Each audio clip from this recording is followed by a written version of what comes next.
Baik, pada kesempatan ini saya akan menjelaskan tentang masalah-masalah dalam bidang pendidikan yang umum terjadi di Indonesia. Ini merupakan jawaban tugas filsafat pendidikan pengganti kuliah selama magang 2. Baik, sebelumnya nama saya Natalia Astika Jelita dari kelas 2020E Program Studi Pendidikan Guru Sekolah Dasar. Yang pertama, saya akan menjelaskan masalah-masalah yang saya temukan yang umum terjadi di pendidikan di Indonesia dan juga lebih khusus di tempat saya melaksanakan magang 2. Masalah yang pertama yaitu rendahnya daya juang dari siswa untuk belajar. Masalah ini disebabkan adanya aturan Menteri Pendidikan bahwa semua siswa harus dinaik kelaskan, tidak boleh ada yang tinggal kelas. Sehingga siswa berpikir kami tidak perlu belajar pun kita tetap akan naik kelas. Sehingga dalam proses pembelajaran di kelas mereka tidak berjuang untuk atau berlomba-lomba untuk aktif di dalam kelas. Mereka hanya menerima apa yang disampaikan oleh guru tanpa adanya timbal balik keaktifan dari mereka dalam proses pembelajaran di kelas. Di sini daya juang mereka sangat rendah karena mereka sudah berpikir bahwa kami akan tetap naik kelas dan akan mendapatkan ijazah di akhir nanti. Lalu masalah yang kedua yaitu kurangnya bahan belajar mengajar seperti buku siswa di dalam kelas. Masalah yang kedua ini adalah kurangnya ketersediaan buku pelajaran untuk siswa yang menghambat proses pembelajaran di dalam kelas. Kita tahu bahwa perangkat buku pembelajaran siswa ini sangat penting ada di dalam proses pembelajaran. Karena dengan adanya buku siswa, mereka bisa langsung membaca sendiri materi atau mencari sendiri informasi berkaitan dengan materi yang akan dipelajari pada pembelajaran yang akan berlangsung. Lalu yang ketiga, rendahnya keterampilan tenaga pendidikan yang terampil. Masalah yang ketiga adalah kurangnya keterampilan pendidik dalam proses pembelajaran. Hal ini disebabkan banyak guru yang tidak menguasai bidangnya. Lalu banyak juga guru yang kurang terampil, sama sekali tidak ada keterampilan untuk menciptakan kelas yang aktif, efektif, dan efisien. Juga banyak guru yang tidak menyediakan media pembelajaran selama proses pembelajaran sehingga siswa merasa jenuh dan tidak efektif atau tidak aktif selama proses pembelajaran.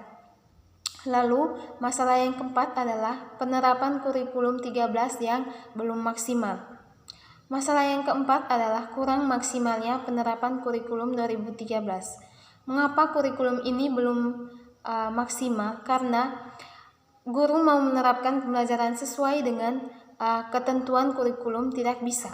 Karena siswa saja banyak yang belum bisa membaca, menulis, dan berhitung. Sehingga guru di sekolah dasar, lebih khusus di tempat magang saya, masih menerapkan pembelajaran kalistung, yaitu membaca, tulis, dan berhitung. Karena mereka berpikir bahwa dasar utama pembelajaran yang diberikan kepada siswa SD itu adalah bagaimana siswa itu bisa membaca dan menulis. Karena dengan membaca, siswa itu bisa mendapatkan pengetahuan lain. Karena itu guru-guru di sini lebih fokusnya untuk mengajarkan siswa itu bagaimana membaca dan menulis dan juga berhitung. Karena guru-guru tidak bisa langsung menerapkan apa yang ada di RPP tematik yang sudah mereka buat. Karena kalau mereka menerapkan seperti itu, banyak siswa yang tidak akan berkembang. Karena bagaimana mau menerapkan yang ada di RPP sementara siswa saja belum bisa membaca. Lalu yang berikutnya saya akan menjelaskan bagaimana kaitan masalah-masalah dalam bidang pendidikan ini dengan pendapat para ahli. Jika masalah pendidikan ini dikaitkan dengan pemikiran Muhammad Syafi'i bahwa pendidikan harus mengembangkan peserta didik yang aktif dan kreatif. Bagaimana bisa terwujudnya anak-anak yang aktif dan kreatif jika tenaga pendidikan yang terampil masih minim? Menurut saya, yang dituntut sekarang adalah tenaga pendidikan di sekolah harus pendidik yang terampil agar bisa mewujudkan anak-anak yang aktif dan kreatif. Karena tuntutan sekarang ini, para guru, lebih khususnya di sekolah dasar itu harus guru yang punya keterampilan dan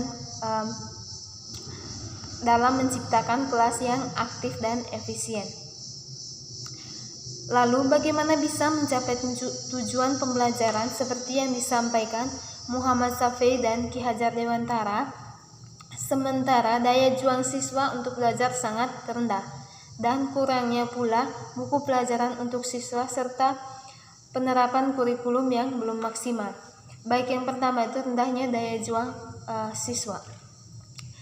Ini karena Menteri Pendidikan dalam mengambil kebijakan hanya berpatok pada sekolah-sekolah yang ada di kota yang notabene siswanya sudah banyak lebih tahu atau pengetahuan awalnya itu sudah banyak. Mereka tidak memilah atau berpikir bagaimana dengan siswa-siswa yang ada di sekolah yang ada di pelosok. Jadi mereka mengeluarkan aturan bahwa semua siswa itu harus naik kelas, sementara siswa-siswa yang ada di sekolah terpencil itu banyak siswa yang belum bisa membaca dan menulis. Bagaimana siswa tersebut itu dinaik kelas kan, sementara mereka sama sekali tidak bisa mengenal abjad dasar, apalagi mengeja abjad, sehingga guru itu terkadang bingung karena mau menaikkan kelas siswa sementara mereka belum bisa mengenal abjad. Karena itu di sekolah tempat saya magang mengambil kebijakan bahwa untuk siswa yang memang sudah mengenal abjad dasar itu mereka dinaik kelaskan, sementara siswa yang sama sekali belum mengenal abjad itu masih dipertimbangkan untuk dinaik kelaskan.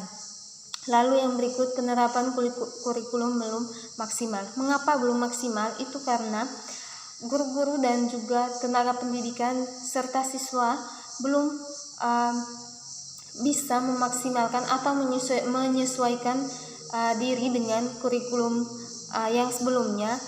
Muncul lagi kurikulum baru. Seperti sekarang contohnya itu guru-guru dan siswa belum bisa menyesuaikan diri dengan kurikulum 2013, muncul lagi kurikulum baru yaitu kurikulum Merdeka.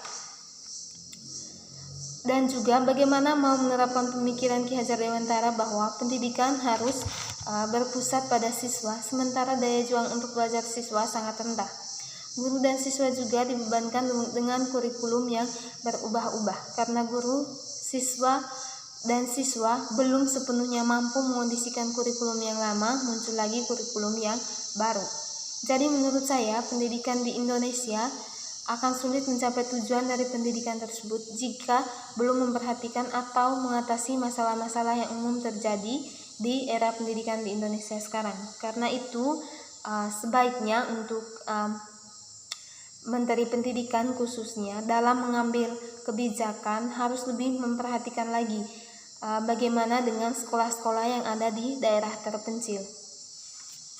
Baik, itu saja yang bisa saya jelaskan untuk menjawab tugas filsafat pendidikan sebagai pengganti kuliah selama magang.